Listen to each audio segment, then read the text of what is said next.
शोले जब जब तीर चलाए, मेरी बल्ले बल्ले हो गई। आँखों से मस्ती के जाम पिलाए, मेरी बल्ले बल्ले हो गई। मदहोश हो गया जीवन मेरा, चढ़ी खुमारी माथे पर, जीने की प्यारी राह दिखाई,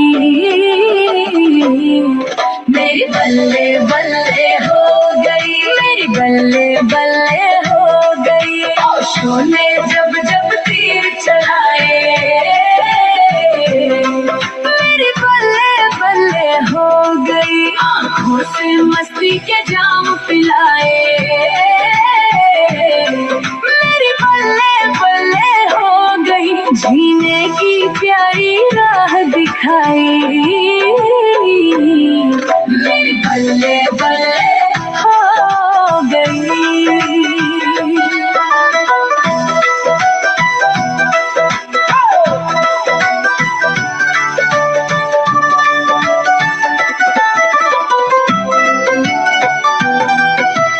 उतरी ज्योति आसमां से रोशन हुआ है ये जग सारा, महक उठी बगिया बगिया भंवरों का नाच हुआ प्यारा।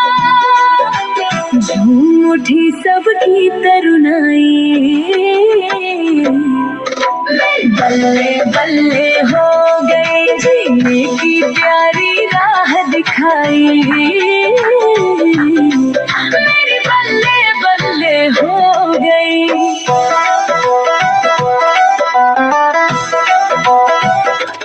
सबने मांगे चांद सितारे, हमको मिल गए होशो प्यारे। जग सारे की दौलत मिल गई, हो गए मेरे प्यारे न्यारे। जीवन की बगिया महकाई, मेरी बल्ले बल्ले हो गई। जीने की प्यारी राह दिखाई, मेरी बल्ले बल्ले हो गई। सूख गई नदियों को जैसे एक समंदर मिल गया, भटक गई थी दुनिया उसको एक कलंदर मिल गया। प्रेम की ऐसी बंसी बजाई, मेरी बल्ले बल्ले हो गई। जीने की प्यारी राह दिखाई, मेरी बल्ले बल्ले हो गई। पर्वतों से उतरी धारा, बंजर धरती पर खिले चमन। फिर उठे नर नारी, ओशो तुमको लाख नमन। ज्ञान की ऐसी गंगा बहाई, मेरी बल्ले बल्ले हो गई। जीने की प्यारी राह दिखाई, मेरी बल्ले बल्ले हो गई। ओशो ने जब जब तीर चलाए, मेरी बल्ले बल्ले हो गई। आँखों से मस्ती के जाम पिलाए, मेरी बल्ले बल्ले हो गई। जीने की प्यारी राह दिखाई, हो मेरी बल्ले बल्ले हो गई। शोले जब जब तीर चलाए, मेरी बल्ले बल्ले हो गई। ओशो ने जब जब तीर चलाए, मेरी बल्ले बल्ले हो गई।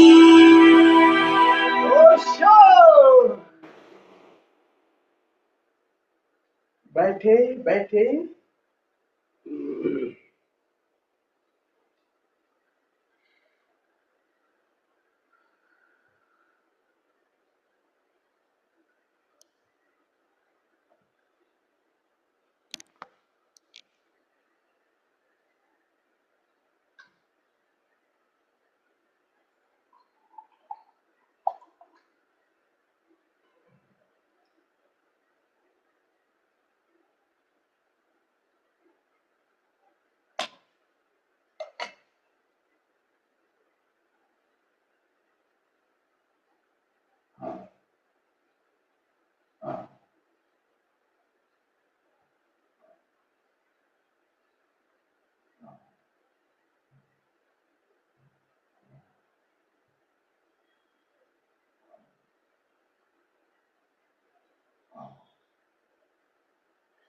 ओशो ध्यान समाधि योग साधना का आज ये प्रथम दिन द्वितीय सत्र में आप सभी मित्रों का हृदय से स्वागत करता हूं।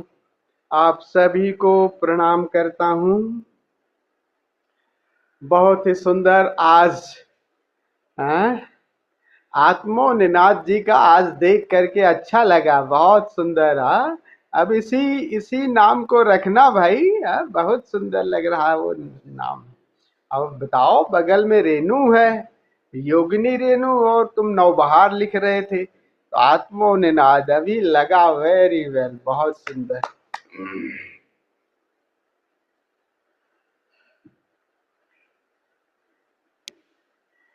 हम आने वाले 10 दिनों में कुछ ओशो की जो शरीर की सफाई है उससे संबंधित मन की सफाई, और मन में चेतन मन और अवचेतन मन, यात्रा चेतन से अवचेतन तक है और अवचेतन से अपने बीइंग तक। तो जहां पे यात्रा करोगे तो जिस पथ पर हो उसको थोड़ा सा साफ सफाई कर लो, ताकि सागर तक जाने में सुविधा हो सके। पथ बिल्कुल आपको साफ सुथरा मिल जाए। तो जैसे कोई पुजारी हो ना, पुजारी अगर बहुत लंबे समय तक अपने मंदिर से दूर निकल गया हो भिक्षाटन के लिए और घर किसी काम काज के लिए, फिर वापस अपने मंदिर में आता है तो कितना कूड़ा कचरा मंदिर के बाहर भी और मंदिर के अंदर भी बंद है। तो बाहर भी सफाई करता है, फिर अंदर गर्भगृह में भी सफाई करता है, फिर बैठ करके प्रभु से लौ लगाता है। ये बिना सफाई के वो जाएगा तो कैसे गर्भगृह में प्रवेश करेगा, और कैसे वो अंदर बाहर से ही सारा सब कूड़ा कचरा लिए जाएगा तो भीतर यात्रा ही नहीं कर पाएगा, गर्भगृह में ही प्रवेश नहीं कर पाएगा, बड़ा मुश्किल होगा। इतनी झाड़ फनूस है बाहर, इतनी सब कटीली झाड़ियां हैं, उनको सबको काट के साफ करके साफ करेगा, फिर मंदिर की सफाई करेगा, और फिर तब अपना भाई ताला कुंजी खोलेगा, अंदर की तरफ भी जाएगा। बाहर तो साफ कर दिया और अंदर की तरफ भी जाएगा। तो लंबे समय से अगर आप बाहर हैं और भीतर यात्रा कर रहे हैं तो उसी मंदिर की तरह आपको पहले सामना किसने करना पड़ेगा, इन्हीं झाड़ी फनूसों से करना पड़ेगा। एकदम परमात्मा के वहां तक एकदम आंख बंद करके परमात्मा के दर्शन नहीं होंगे। बाहर शुरू में जैसे कुएं की खुदाई करते हो तो पहले कंकड़ पत्थर ही मिलते हैं ना, सामना किसका, मिट्टी कंकड़ पत्थर। और कंकड़ पत्थर मिलने लगे अगर तुम छोड़ जो घबरा करके, तो आपको जल स्रोत से परिचय नहीं हो पाएगा। तो शुरुआत में जब खुदाई करोगे बाहर तो पहले जमीन है, फिर कंकड़ पत्थर हैं और चट्टाने हैं, इन सब की खुदाई करनी पड़ेगी। और खुदाई करके एक बार तुम वहां तक पहुंच गए, धैर्य रखना, पूरा धैर्य। इस यात्रा में धैर्य रखना। शुरू में यही मिलेंगे कंकड़ पत्थर ही। अब तुमने जब खुदाई शुरू कर दी है तो घबरा के मत भाग जाना। और एक बार आप जल स्रोत से परिचय हो जाए तो फिर तो परिचय हो ही जाता है। फिर उसकी साज संभाल करनी, तब भी आपको साज संभाल करनी पड़ेगी। तब ये नहीं लेके फावड़ा लेके रोज खुदाई करते रहोगे, तब फावड़ा की जरूरत नहीं है। लेकिन लंबे समय से आए हो तो शुरुआत में ये श्रम करना पड़ेगा। यही विधियों के बारे में भी खूब समझ लीजिए। जब विधियां हम करते हैं तो शुरुआत में उस तरह से जैसे फावड़ा लेके खुदाई किए पूरा श्रम पूरा करना पड़ता है। लेकिन एक बार खुदाई करने के बाद तब संभालना पड़ता है उस जगह को, उस मंदिर को, इस कुएं को, उसकी देखभाल तो करनी पड़ेगी ना, तब उतनी नहीं होगी, बार बार उतनी नहीं करनी पड़ेगी। यही विधियों के संबंध में है। शुरुआत में जब आप विधियां कर रहे थे तो बड़े श्रम करने पड़े थे, खुदाई करनी पड़ी थी। अभी आपने थोड़ा सा गर्भगृह में भी प्रवेश कर लिया है, थोड़ा सा प्रभु की प्यास भी यहाँ मिल गई है, भीतर प्रभु की आवाज भी, पुकार भी हमने सुन ली है, लेकिन फिर भी बार बार बाहर जाते हैं, थोड़ी दूर जाते हैं, लेकिन अब परिचय हो गया है गर्भगृह से, तो अब उतनी जरूरत नहीं है उतनी सफाई की आपको, लेकिन फिर भी साफ सफाई जो थोड़ा बहुत है। और अब साफ सफाई, पहले की साफ सफाई में बड़ा श्रम करना पड़ा होगा, हाथ पैर सब हो सकता है कांटों से बिध भी गए हो सकता है कि आपके हाथ पैर भी में चोट भी आई हो, कपड़े भी फट गए होंगे। लेकिन अब स्थिति अलग है। अब थोड़ा सा, अब तो मंदिर की सफाई करते हो, लेकिन अब थोड़ा सा प्रेमल होके कर रहे हो, तो अब मजा भी है और थोड़ा सा, लेकिन अभी विधि पूरी छोड़नी नहीं है, बीच बीच में करते रहना है थोड़ी, लेकिन वो पहले जैसी नहीं कि हम ओशो की विधि को खूब पूरा वही 10 मिनट कर रहे हैं। विधियों को थोड़ा सा साल्ट कर देने हैं कि जैसे एक बार मंदिर को आपने खूब साफ सुथरा कर लिया तो साफ सफाई तो रोज करोगे ही, अंदर भी गर्भगृह की रोज सफाई करता है ना पुजारी, बस इतनी। और लेकिन अब उस पुजारी को रोज सफाई करने में अब वो गुनगुनाता भी रहता है, नाचता भी गुनगुना करके, मजे लेकर के, क्योंकि अब उसको इतनी जरूरत नहीं है इतना। लेकिन पहले दिन तो वो मतलब सांस लेना मुश्किल हो गया होगा ना, पहले दिन तो पीड़ा कितनी झेली होगी। लेकिन अब मंदिर साफ हो गया है, उसकी देखभाल करते रहनी पड़ेगी और धीरे धीरे विधि से अविधि में प्रवेश करना पड़ेगा। विधि को धीरे धीरे छोड़ते जाना है क्रमशः। तो उसी हिसाब से इसको पूरा भीतर समझ लो। तो हम आने वाले 3 दिनों में कुछ विधियां, लेकिन ओशो की जो सक्रिय ध्यान की विधियां हैं थोड़ा साल्ट कर दिया है, हल्का हल्का, ताकि श्वास का भी प्रयोग कर लें। और ये श्वास का प्रयोग मजे लेके करिएगा, खूब मजे लेके, मजा और होश ये दोनों को संभाल लीजिए, बात पूरी हर विधि को आप अच्छे ढंग से कर पाओगे। मजा और होश, श्वास की जब विधि कर रहे हो तो बस श्वास को छोड़ने पर जोर, संगीत के साथ आनंद लो। और इन 5-7 मिनटों का है ये प्रयोग पहला, तो 5-7 मिनटों में श्वास का प्रयोग करेंगे और अगले 5-7 मिनट हम रेचन का प्रयोग करेंगे, कैथारसिस का। तो उसमें कैथारसिस जो भी थोड़ा बहुत है, जैसे गर्भगृह में जाते हो थोड़ा बहुत जो है उसकी सफाई कर देना, ताकि उस शून्य में प्रभु के साथ उसकी पुकार को और स्पष्ट सुना जा सके और स्पष्ट उनके दर्शन किए जा सकें और चैतन्य हो जाएं। तो इस सफाई का ये चरण, ये विधियां, ये थोड़ी थोड़ी मूल्यवान है। और फिर जैसे ही रेचन वाला चरण खत्म होगा, वैसे ही एक बीज ड्रम की बजेगी, तो आप जैसे हैं वैसे ठहर जाएंगे। तो क्रिया में भी जागरूकता और अक्रिया में भी जागरूकता। तो जब क्रिया कर रहे हैं तो प्रेम से अपने शरीर को देखें, कैसे श्वास को देखें, क्रिया लविंग रहे, होशपूर्ण रहे, लेकिन पूरे एक्टिव, पेरीफेरी को पूरा एक्टिव, देखने का मतलब पेरीफेरी को पूरा सक्रिय रखिएगा। और जैसे ही अक्रिया में डूबे तो पूरा अक्रिया में फिर ठहर जाएं। तो दोनों के मध्य वो चैतन्य का धागा पकड़ लेंगे हम। मूल बात है कि हम उस चैतन्य को पकड़ पाएं और वही चैतन्य हमें विश्राम में ले जाता है और तब अपने से, अपने मूल से हम जुड़ पाएंगे।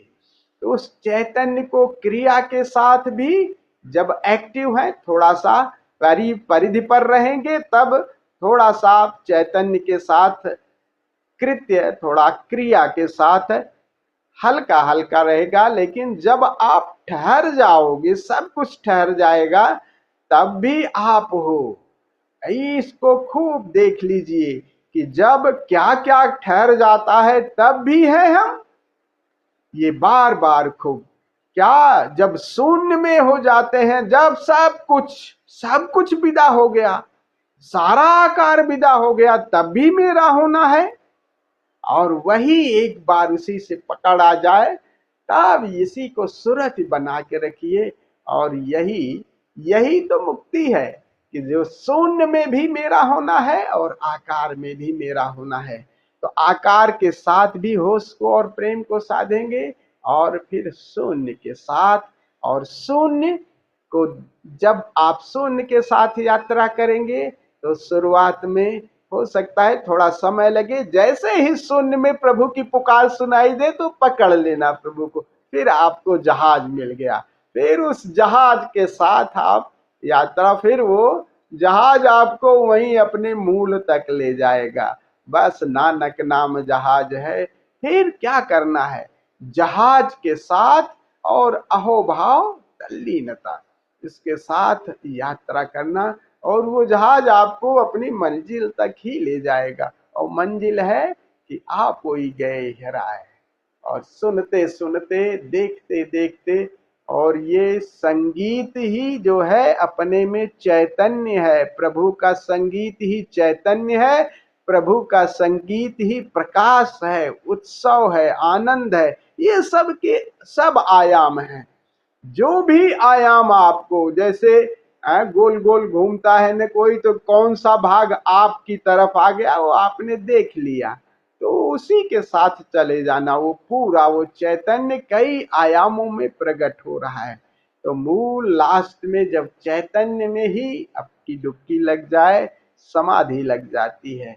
और इसकी एक बार सूरत लग जाए तो बस धीरे धीरे देखो ना, विधियां छूट जाती हैं। कहाँ रहती हैं विधियां? फिर तो बस आकार के साथ मजा लो, और कभी कभी शून्य के साथ। हाँ, शरीर को स्वस्थ करने के लिए थोड़ा बहुत जो उपाय कर लो वो कर लो।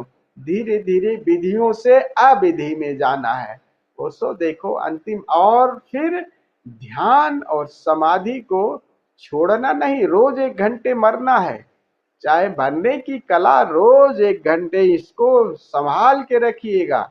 नहीं तो खिला हुआ फूल भी समझ लीजिए आप, संबोधि को समाधि को भी उपलब्ध हो जाए और छोड़ देंगे तो उसमें भी वो चोर उचक्के आ जाते हैं। तो शिखर से संबोधि का भी पतन हो जाता है। इसी को योग भ्रष्ट कहते हैं। देखा नहीं, उसको लास्ट तक ध्यान करते रहते थे।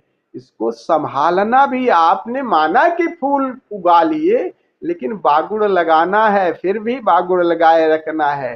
सदैव उसको संभाल के ध्यान को सदैव करते रहना है, छोड़ना नहीं है। हाँ, विधियां जरूर छूट जाएंगी, विधियों का इतना मूल्य नहीं रहेगा, लेकिन अपने शून्य का प्रतिदिन मजा लेते रहना। तो आइए आज हम लोग इन विधियों को करते हैं। तो आने वाले 3 दिनों में हम इस सक्रिय ध्यान की विधि को करेंगे। तो संगीत के साथ ये 5-5, 6-6 मिनट का ये प्रयोग है, इस प्रयोग को करेंगे। और ये प्रयोग लविंग है। शुरुआत से ही आप लोग थोड़ा सा प्रेमल और होश इन अर्थों में कि इन 5-7 मिनटों में श्वास श्वास से ऊर्जा का रोआ रोआ ऊर्जा में, ये श्वास और ऑक्सीजन अगर पूरा शरीर में भर गई तो आपको सहज ही होश जग जाएगा। होश का आपके ऑक्सीजन से बहुत गहरा संबंध है। मूर्छा और होश, यही ध्यान में और उसमें समाधि में, ध्यान में और गैर ध्यानी में यही एक ही तत्व है। होश और मूर्छा का क्या है? संसारी और ध्यानी में एक ही बात तो है। एक मूर्छित है, एक अमूर्छित है। कार्य तो सब भी वो भी कर रहा है जगत में सारे, बस उसमें मूर्छा है। मूर्छा ये है कि मैं अस्तित्व से अलग हूं, मैं हूं, मैं की मूर्छा। और ध्यानी जैसे सजग होश होता है तो जगता है, तो वो देखता है कि अरे मैं सबसे जुड़ा हूं। तो होश इस तत्व को संभाल के रखना। और होश क्या है? होश के साथ प्रेम को भी संभाल के रखना। तो श्वास के प्रयोग में ये जो ऑक्सीजन है, ऑक्सीजन का लेवल अगर बढ़ जाएगा तो होश अपने आप ही इनहांस हो जाएगा। होश कहीं ऐसा थोड़ी है, सब शरीर तक है, और शरीर से मन और मन से ये सब एक साथ संयुक्त हैं। और होश को इनहांस करने में ऑक्सीजन का लेवल बढ़ जाए, तो योगियों ने इसीलिए प्राणायाम पे बहुत जोर दिया है ताकि ऑक्सीजन का लेवल बढ़ जाएगा। तो ऑक्सीजन का लेवल बढ़ जाएगा तो होश बढ़ेगा, तब विश्राम। नहीं तो विश्राम में जाएंगे तो मूर्छा आ जाएगी। तो ध्यान समाधि, ध्यान क्या है? विश्राम प्लस होश, विश्राम प्लस होश, और वही समाधि में ले जाएगा। और मूर्छा और विश्राम आ गया तो वो नींद हो गई। तो नींद और समाधि में यही बड़ा फर्क है, और दोनों में समानता वही है कि दोनों में निर्विचारता है। निर्विचारता दोनों में है, लेकिन बस केवल एक ही बात है, होश और मूर्छा का। तो होश का, ये होश को जगाने का खूब ध्यान रखिएगा। एक तो नींद भरपूर होनी चाहिए आपका, पेट का अगर खाली रहेगा तो भी, और श्वास के प्रयोग से अपने शरीर को थोड़ा सा ऊर्जामय कर लीजिएगा, ऑक्सीजनेट कर लीजिएगा, ताकि सहज ही आप ध्यान में होश पूर्वक विश्राम ले सके। ये खूब खूब ध्यान रखिएगा। तो इसीलिए भोजन पर, इन सब पे बड़ा प्रयोग किया गया है होश को जगाने का। होश और नींद में डिफ्रेंशिएट करते रहिएगा कि क्या कहीं हमारी समाधि, हमारी ध्यान, हमारा नींद में यानी योग निद्रा में, नींद में तो नहीं बदल रहा है। इन दोनों में फर्क करते रहिएगा। तो पहले चरण का है होश का, और दूसरा है रेचन का। रेचन का चरण है कि अब जो भी है भीतर, थोड़ा बहुत जो कचरा आ गया उसको निकाल दो 5-7 मिनट में। फिर जैसे ही बीट बजेगी, हु का प्रयोग नहीं है, जैसे ही बीट बजेगी, आप खड़े हैं, बैठे हैं, जिस भी पोजीशन में है, एक संकल्प ले लीजिए कि बस ऐसे ठहर जाना है। और ठहर करके जितना आप अपने को ठहरा दिए, शरीर जैसे पत्थर की तरह हो गए, फिर भी अवेकेंड, भीतर से जगे हुए और ठहरे हुए। तो सब कुछ ठहर गया। एक हल्की हल्की आपको अनुभूति हो जाएगी कि यार सब कुछ ठहर जाता है, तब भी मैं हूं। और फिर इसका प्रयोग फिर लेट करके हम और गहरा करेंगे। तो जब खड़े होने का प्रयोग है करीब 10 मिनट का है, फिर लेट करके प्रयोग करेंगे। तो आइए पहले श्वास का प्रयोग करने से पहले 2 मिनट ऊर्जा को जगा लेते हैं। ऊर्जा को जगाने के लिए जो भी आप आसन, व्यायाम, जो भी मुद्राएं करना चाहें या जॉगिंग करना चाहें वो कर सकते हैं। तो चलिए खड़े हो जाइए, शुरू करते हैं इस प्रयोग को।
चाहे कभी हो आप कर दो।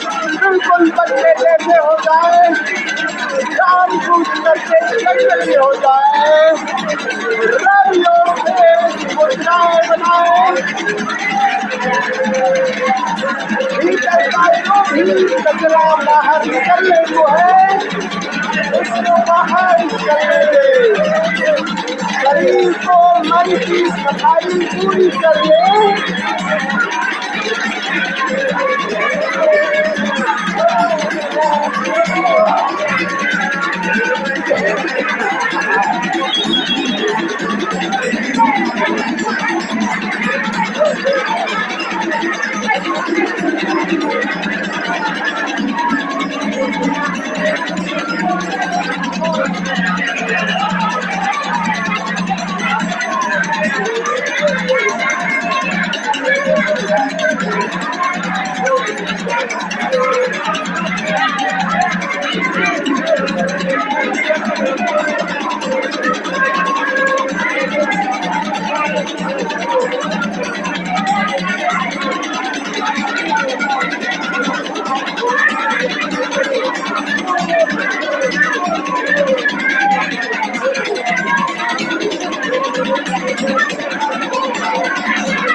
No movement.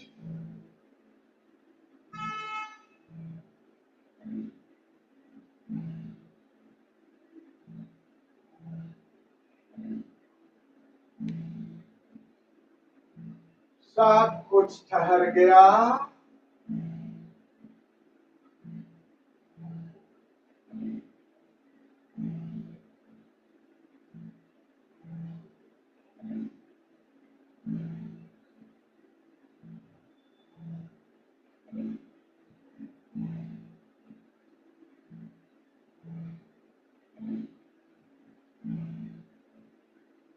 मानो पत्थर की मूर्ति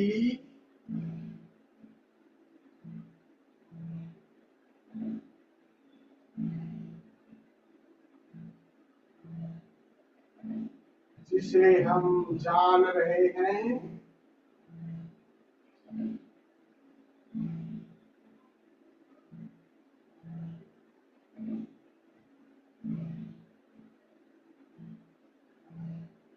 watch your body,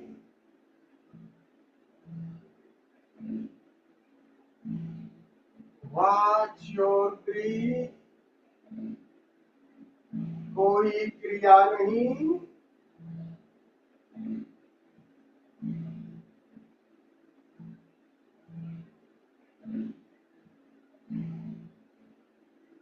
watch your heartbeat,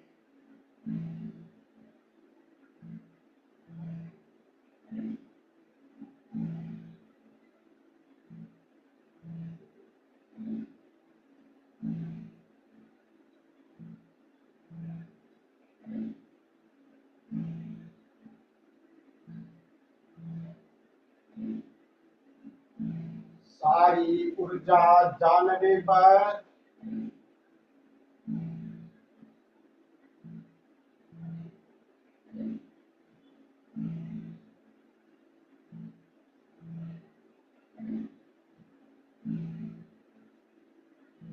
कुछ भी बदलना नहीं है,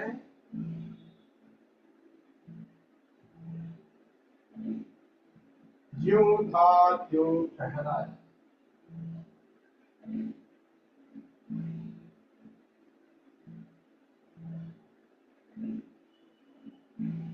Cultivate your watchfulness.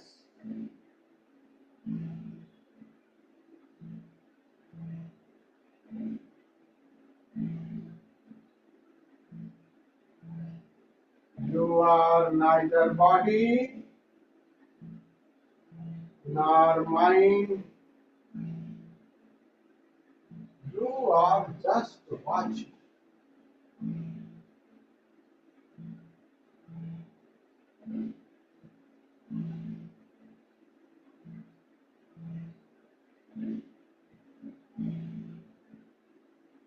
परिवर्तन के पीछे शाश्वत है। देह श्वास अभी क्रिया में थी, अभी अक्रिया में। जो भी परिवर्तित हो रहा है वो सब आकार का हिस्सा।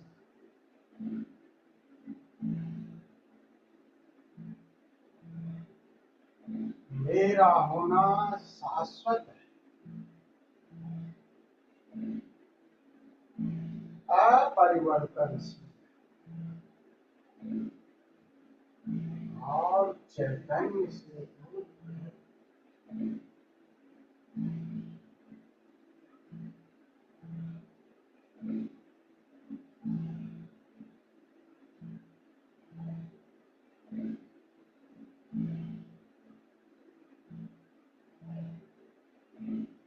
शाश्वत ही हमारा मूल है।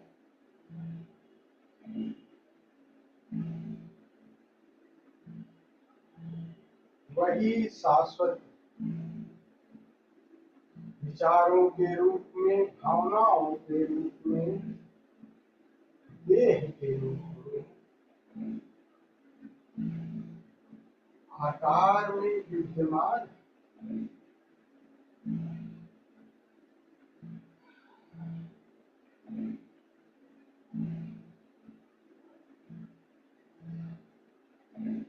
दृष्टि अपने शाश्वत पर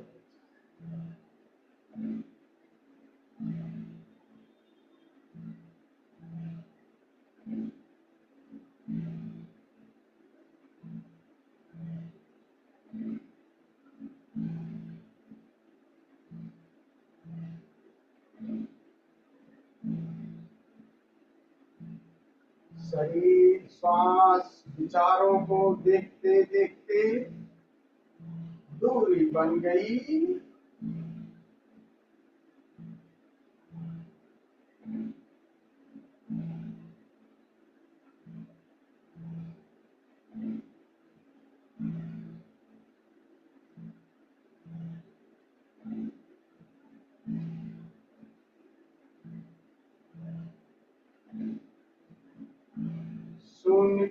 झलक मिलने लगी।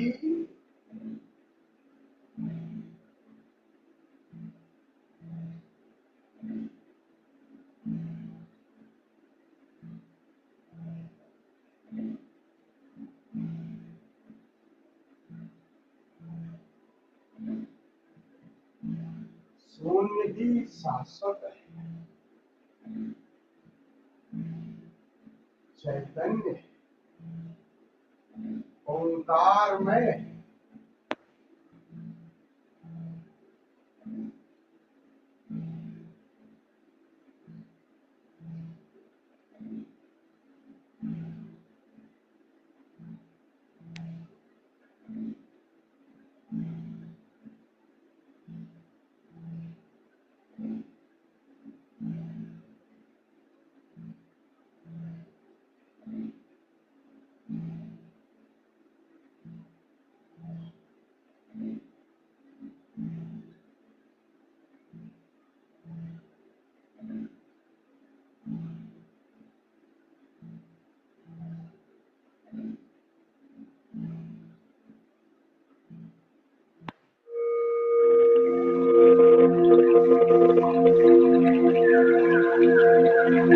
पूरे होश के साथ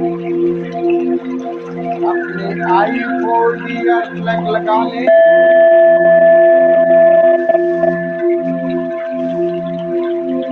Use your iPhone and earplug.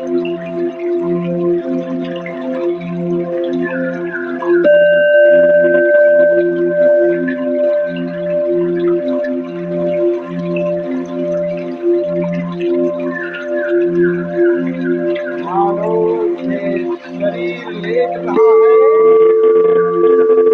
और मैं जाग रहा हूँ।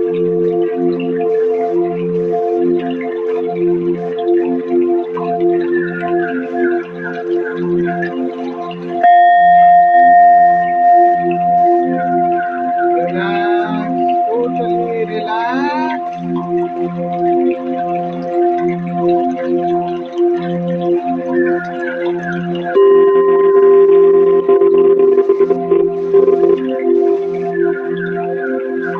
शरीर को बिल्कुल ढीला छोड़ दें।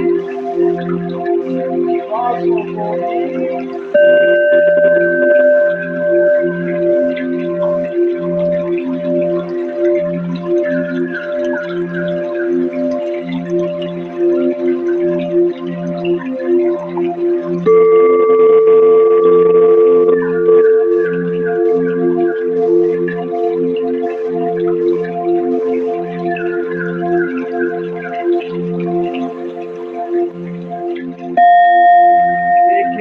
कहीं कोई विचार भावनाएं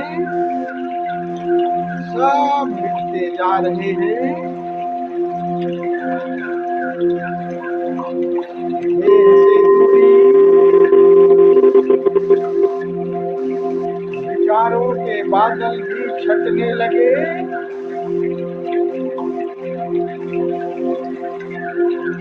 बादलों के पीछे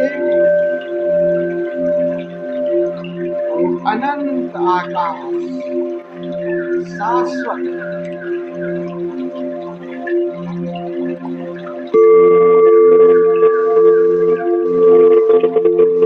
शाश्वत से अपनी प्रीति लगा लें।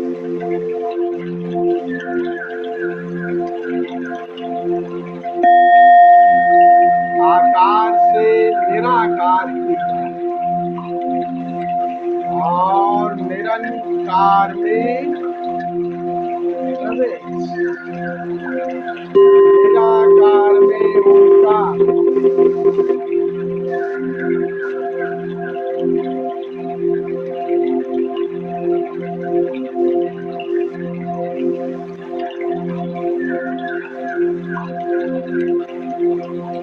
निरंकार से अपना तादात्म्य बनाएं।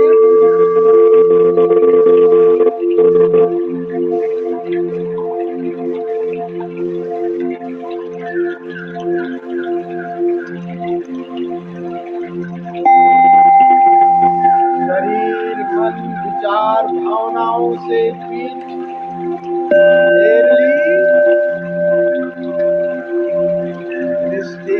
निरंकार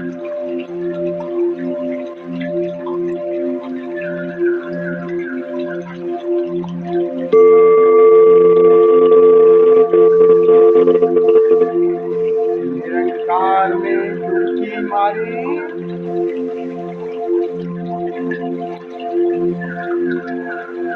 निरंकार में डुबकी मारी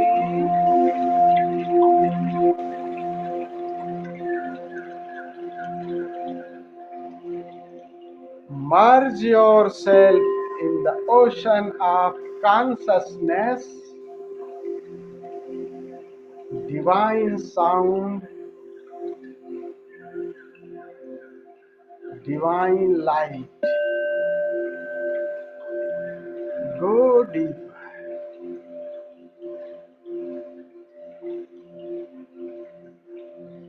Merge yourself. You are the ocean of consciousness.